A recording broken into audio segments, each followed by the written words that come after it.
La tapisserie de Bayeux, une œuvre d'art quasi millénaire. Et du fait de son grand âge, cette vieille dame va devoir être restaurée dans les prochaines années.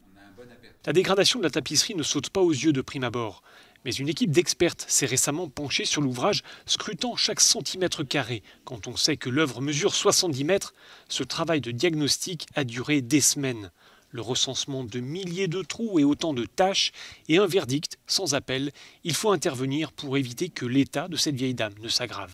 Il ne s'agit pas de nettoyer, de laver l'œuvre, d'éliminer toutes les tâches, peut-être d'intervenir sur certains éléments actifs. L'idée, c'est d'empêcher la poursuite de la dégradation et de soulager effectivement l'ensemble des dégradations qui sont instables, permettant d'avoir une garantie de préservation de l'œuvre pour les décennies et le siècle à venir.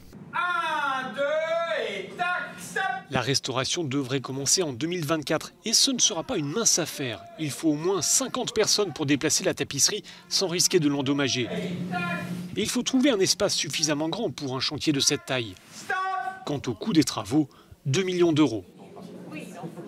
Ce trésor, classé au patrimoine de l'UNESCO, attire d'ordinaire 400 000 visiteurs par an, dont de très nombreux Britanniques. Et pour cause, la tapisserie raconte la conquête de l'Angleterre par Guillaume, duc de Normandie, au XIe siècle.